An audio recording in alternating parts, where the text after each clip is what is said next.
Class 9th के chapter 6th chapter Bharat की राष्ट्रीयता पढ़ेंगे। इसका जो सर्वप्रथम जो टॉपिक है वो है राष्ट्रवाद।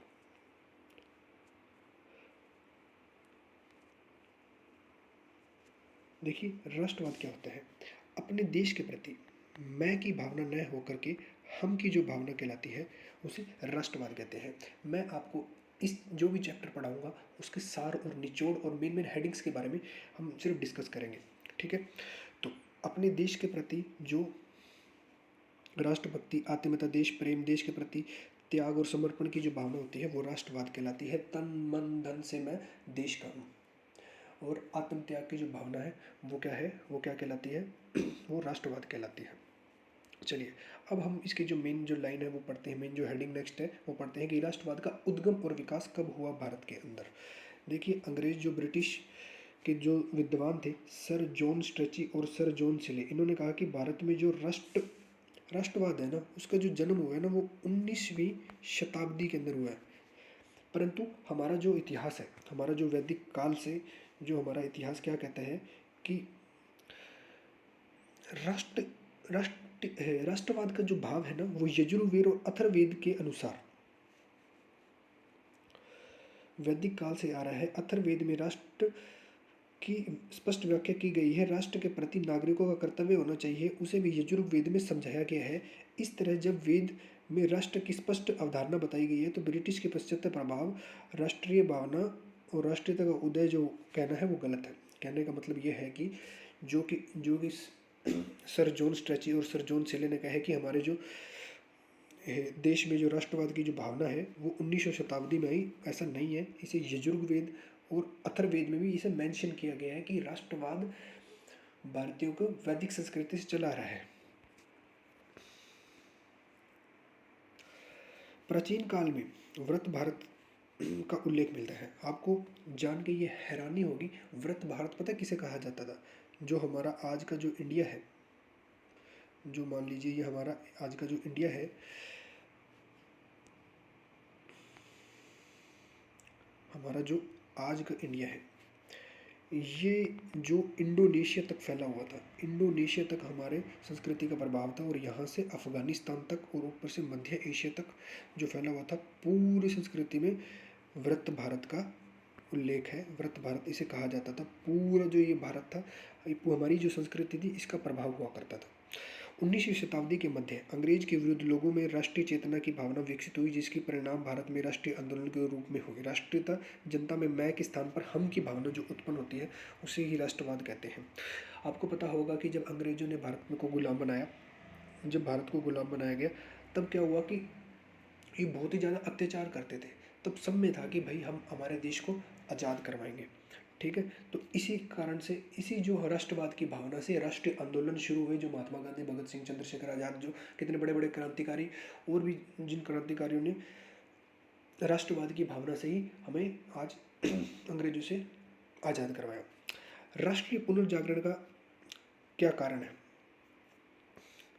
19वीं शताब्दी में भारत राष्ट्रीय पुनर्चेतना अंग्रेजों द्वारा किए जाने वाले भारत में आर्थिक, राजनीतिक, सांस्कृतिक दमन चक्र के विरुद्ध प्रतिक्रिया थी।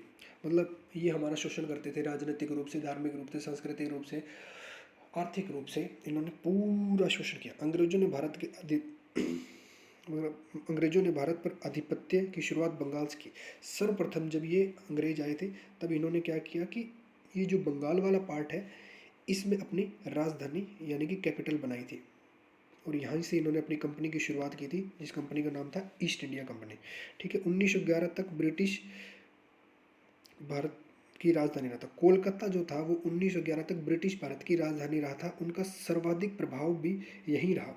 भारत में राष्ट्रीय पुनर्जागरण उत्पन्न होने के निम्नलिखित कारण हैं। मतलब पुनर्जागरण का मतलब कि राष्ट्रीय भावना जो है, पुनर्जागरण कब हुआ, कब उनको यूँ फील होता था कि भाई हम, हमारी जगह, हमारी सेना, हमारी ज़मीनें, हमारे व्यापार और हमसे छीन के और ये राज क्यों कर रहे हैं, ठीक है।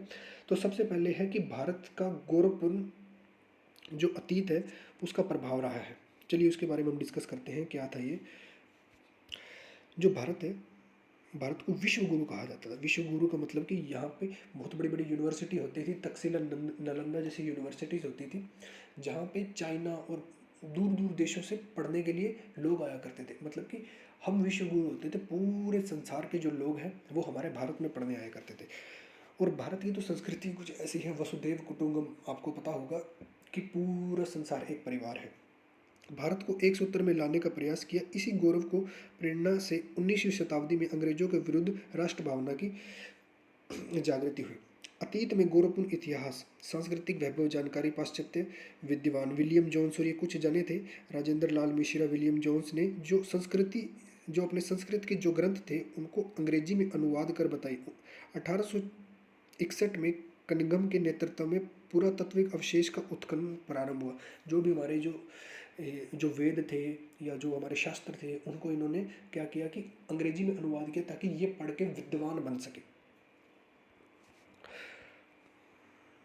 अब जो हमारा सेकंड पॉइंट है, ब्रिटिश शासन का प्रभाव।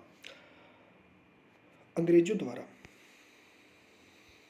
भारत का आर्थिक सांस्कृतिक शोषण किए जाने के कारण उनकी नीतियों का विरोध हुआ।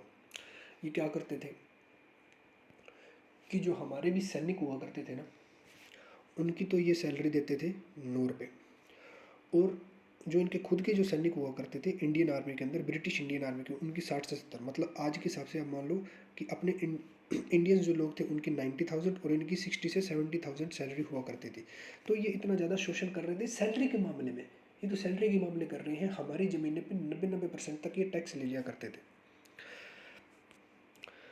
अब जो बात आती है कि 1837 से 1857 तक ब्रिटिश नीतियों के विरुद्ध अनेक विद्रोह हुए। इनमें भारतीय नागरिक विद्रोह, आदिवासी विद्रोह, किसान विद्रोह सम्मिलित थे, क्योंकि ये सबका शोषण कर रहे थे।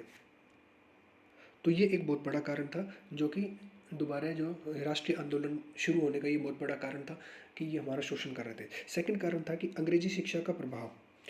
जो लॉर्ड मकाले अंग्रेजी शिक्षा और भाषा के प्रचलन करके भारतीय को मानसिक दृष्टि से गुलाम बनाना चाहता था। इन्होंने क्या किया, इंडिया के अंदर एक जहर घोल दिया। इन्होंने कहा भाई स्कूलों को कर दो अंग्रेजी माध्यम, यानी कि इंग्लिश मीडियम। अब इनको जो ज्ञान है वो कितना देना है कि इनके अंदर क्रिएटिविटी का विकास ना हो, क्रिएटिविटी का विकास ना हो, ज़्यादा क्वेश्चन आंसर ना करें, बस जितना पढ़ाया जाए उतना पढ़ ले, ठीक है। ताकि क्या करेंगे, जो हमारे सारे क्लरिकल काम है वो करेंगे। बड़ी बड़ी पोस्टों पे ये होते थे, पुलिस थानों में ये बैठे होते थे, जुडिशरी में ये होते थे, और जो बड़े बड़े लोकसभा राज्यसभा जो होती थी, जो बड़े बड़े जगह पे सिर्फ यही बैठा करते थे। और जो हमारे लोग थे वो क्या करते थे कि अगर मान लो कोर्ट है तो उसमें टाइपराइटर टाइप इस तरह की छोटी छोटी पोस्ट दिया करते थे कि कागज़ संभाल लो। तो बस वो उतना ही पढ़ाया इन्होंने जितना इनको काम आया। और आज भी कुछ ज़्यादा सुधार नहीं हुए, वैसी ही शिक्षा चल रही है, रटने की प्रवृत्ति चल रही है। पर अभी कुछ बदलाव हो गए हैं, NCO 2005 और जो नई शिक्षा नीति आई है उनमें बहुत काफ़ी चेंज कर दिया गया है। चलिए, ये भी एक बहुत बड़ा कारण रहा था। पाश्चात्य दार्शनिक एवं विचारकों के से संपर्क का प्रभाव। पाश्चात्य दार्शनिकों व विचारकों से संपर्क का प्रभाव। अंग्रेजी भाषा के माध्यम में भारतीय युवक बर्क, बेथन, मिल, रूसो, मिल्टन, स्पेंसर आदि संपर्क में है। इनकी क्रांतिकारी राष्ट्रीय विचार प्रभावित हुई, इससे राष्ट्रवाद को बल मिला। राष्ट्रीय साहित्यकारों का योगदान। भारतीय कवि, लेखक, राष्ट्र प्रेम, परिपूर्ण साहित्य की रचना की। आनंदमठ नाटकों के मंचन, राष्ट्रवाद को प्रोत्साहन मिला। बंकिम चंद्र चटर्जी ने, अब जैसे ये सबसे एक इम्पोर्टेंट क्वेश्चन बनता है, बंकिम चंद्र चटर्जी जो थे उन्होंने वंदे मातरम गीत की, उनकी देन है, ठीक है। अब ये बात आई कि इन्होंने ये जो कवि थे इन्होंने ऐसी कविताएं लिखी और ये ऐसे मतलब ये एक तरह के लेखक थे, इन्होंने ऐसे गीत बनाए जिससे क्या है कि राष्ट्रवाद की भावना उत्पन्न हो रही थी।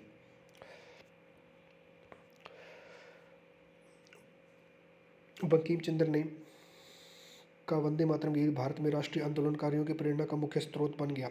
अन्य साहित्यकारियों हेमचंद्र बनर्जी, नवीन सेन, RC दत्त, रविंद्रनाथ टैगोर, बद्रीनाथ नारायण चौधरी, प्रताप नारायण मिश्र, बालकृष्ण भट्ट आदि ने अन्य रचनाओं के माध्यम से राष्ट्रीय भावना की जागरण की विशेष योगदान किया। ये सभी थे जो कवि थे, जो लेखक थे, जिन्होंने गीत बनाए, जो कि क्रांतिकारियों में क्या करते थे, उत्साह भरते थे, क्योंकि वो भी तो डिमोटिवेट होते होंगे जो क्रांतिकारी लड़ते थे, ठीक है। तो उनके लिए ये क्या है कि राष्ट्रवाद की जो भावना उत्पन्न होती थी, देश प्रेम की भावना उत्पन्न होती थी, वो एक तरह से मोटिवेट होते थे जो क्रांतिकारी हुआ करते थे। और थोड़ा सा और ये टॉपिक रह गया, इसे हम अगली वीडियो में इसे पढ़ेंगे। और उसके बाद हम अगला जो टॉपिक स्टार्ट करेंगे वो है 1857 की क्रांति का, जो 9th क्लास की बुक में दिए, और उसके बाद ये चैप्टर ख़त्म हो जाएगा आपका। थैंक यू, आपको अगली वीडियो में मिलते हैं।